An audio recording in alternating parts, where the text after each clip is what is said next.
Today is the third Sunday of Easter, o yung ikatatlong linggo ng Pasko ng muling pagkabuhay. At ang tema ng ating pagdiriwang ay sa pamangangalaga ng masuyuing pastor. Ang ating pong intention para sa mission po ay para sa kapayapaan ng kaluluwa ni Venancio, Alfonso Satarina, Naveva Gabina, and Ruth, Juliana Quiroz, Maria Sobrano, Ramon Alvarez, Renato Sebastian, Bartola Lopez, Norma Saavedra, Helen Uller, Herminio Carrion, in memory of Romeo Dumoc Sr., Gloria Dumoc, Bonifacio Tagal Sr., and for all the souls in purgatory offered by Beth Ignacio. For the birthday celebration of Ang Lopez, healing and thanksgiving from Dumong family, Tugal family, and 77 Softwares. Healing for Felisa Bertuccio, Alexander Bertuccio, and Marley De Haresco. Birthdays intention for Alan Demetrio and Cesar Demetrio, and for all of us who are gathered in this very beautiful celebration. We would like to acknowledge the help and presence of Delia Vince Cruz and Manny Vince Cruz, who's doing our documentation, video, and photo memory. And for him, Awit, thank you very much for doing this, giving us songs. For our lector, we have Chantel and Daniel Alvarez, and for the server is Marcus. Our main celebrant for this celebration is Father Emerson Francisco, together with Deacon Pascal. Please all stand as we greet each other in the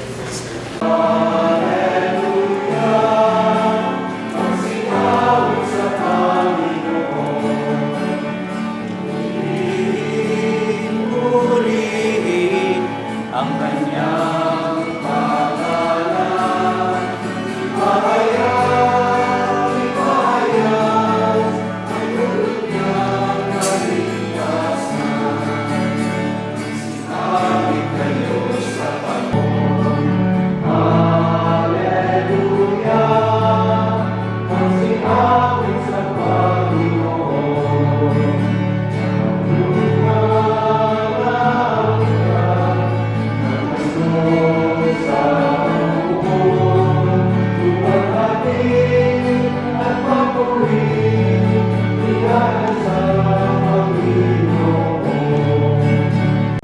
Sing praise to the Lord, you His faithful one, and give thanks to His holy name.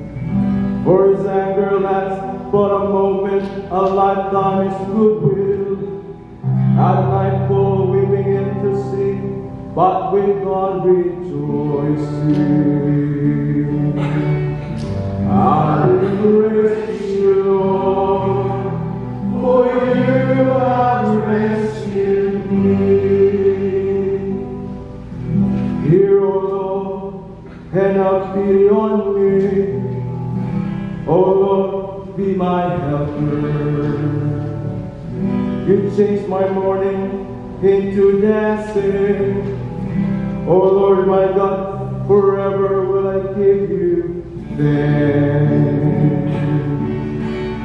I will praise you, Lord, for you have rescued me. Diyos na kapangyarihan, napupuno ang langit at lupa ng kalwalhatian mo. Hosana sa kaligtasan.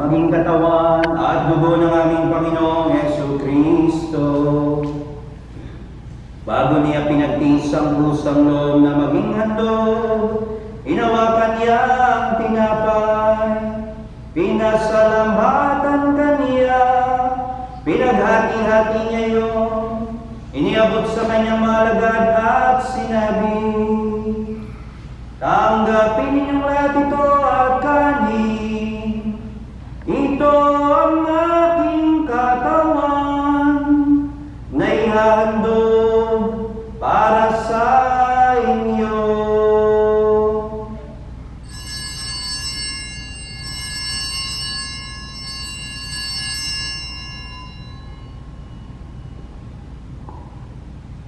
Hindi naman nung matapos ang hapunan, hinawakan niya ang kalis, muli kaniyang pinasalamatan, iniabot niya ang kalis sa kanyang malagad at sinabi, tanggapin niyong lahat ito at inumin, ito ang kalis ng aking dugo, ng bago at walang hanggang tipan.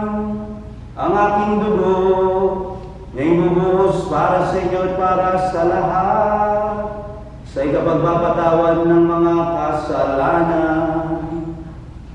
Gawin niyo ito sa pag-alaala sa akin.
Let them come to the water.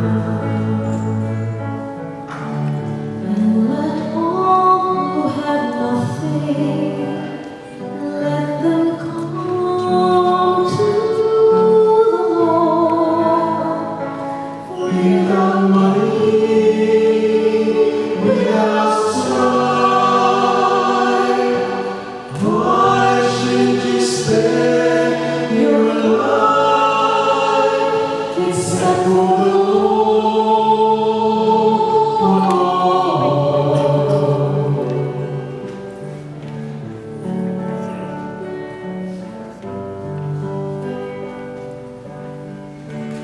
And let all who toil, let them come to the water.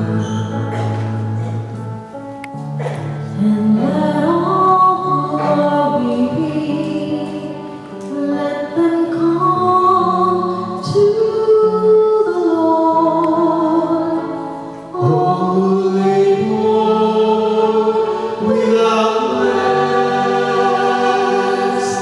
how can your soul find rest except for the Lord?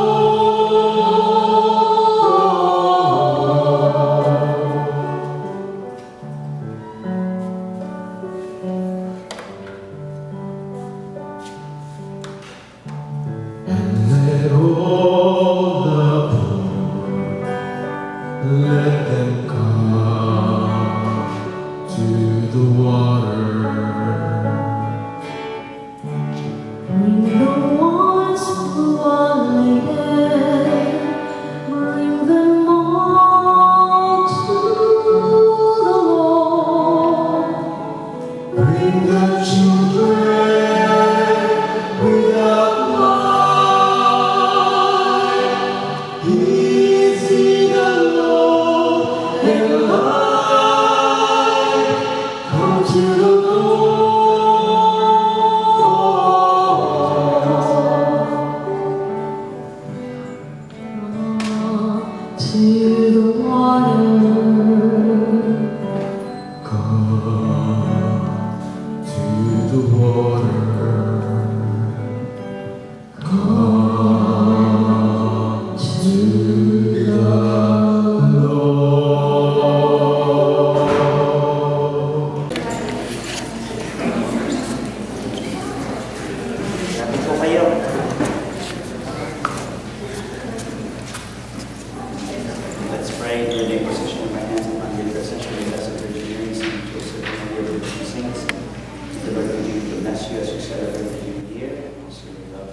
case of Our Lady of Fatima, if you will see there's door po, we will have a Latin Mass here. So, kung hindi pa kayo nakawitness ng big Latin Mass, they will be coming here. There are a group of people who's doing the Latin Mass, so you will see them all with a good and very flamboyant vestment and everything. So, witness that a wonderful celebration.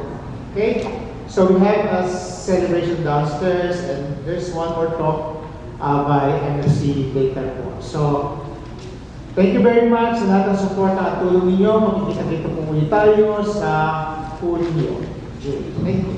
Father, thank you very Dear much. brothers and sisters, it's an exciting time to become Catholic. Alam niyo naman po, by Wednesday, the cardinals will begin the papal conclave. So by Thursday or by Friday, meron na po tayong Santo Papa. So pag nagsimba po kayo sa linggo, next week, you will already hear the name of the Pope mentioned sa liturgy. But this is time for us to pray hard, you know?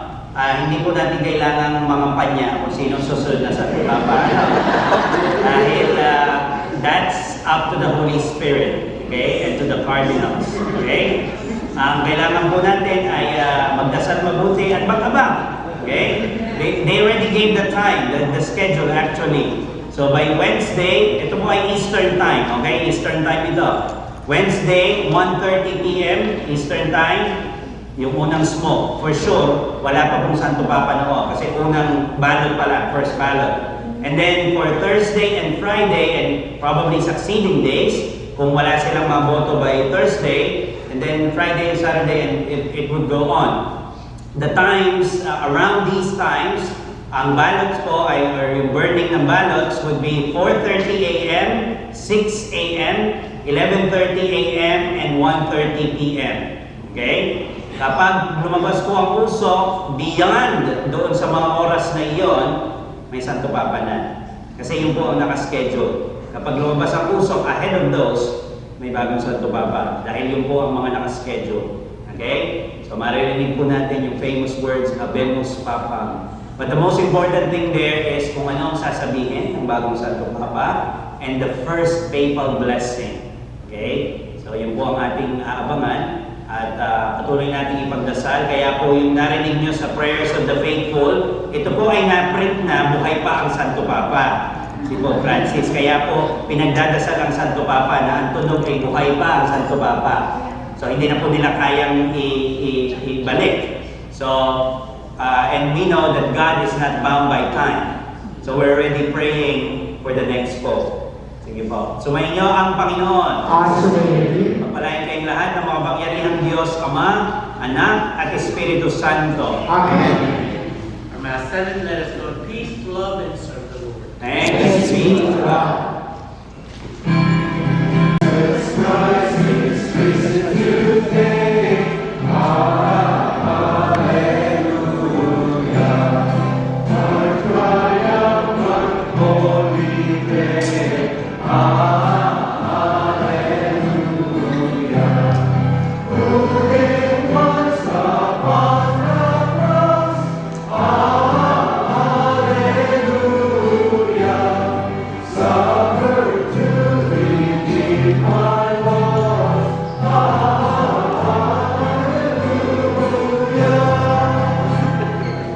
Son of the Holy Spirit, Amen. Bless us, O Lord, and these thy gifts, which are about to receive in your bounty through Christ our Lord. Amen. In the Father, the Son, and the Holy Spirit, Amen.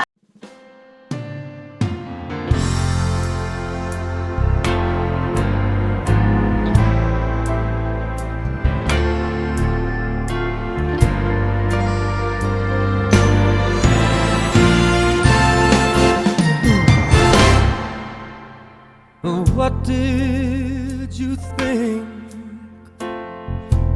I would do at this moment when you're standing before me with tears in your eyes, trying to tell me that you have found you another and you just don't love me no more?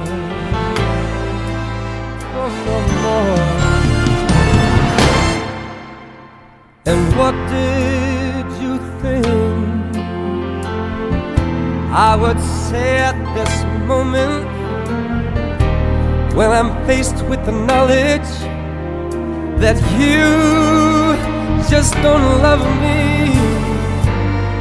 Did you think I would curse you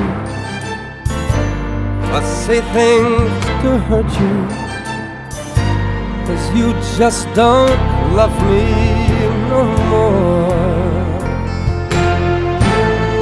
Did you think I could hate you or raise my hands to you? Oh, come on, you know me too well.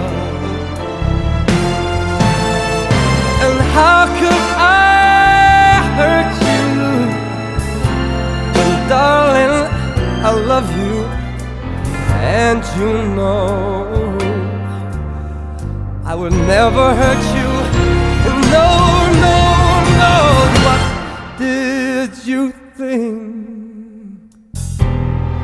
I would give at this moment if you just stay? I'd subtract 20 years from my life.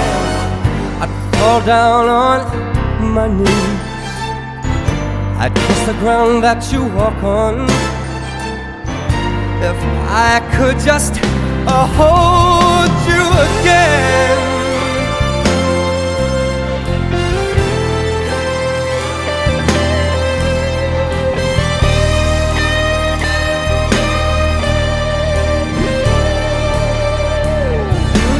I'd fall down on my knees, kiss the ground that you walk on, baby. If I could just hold you,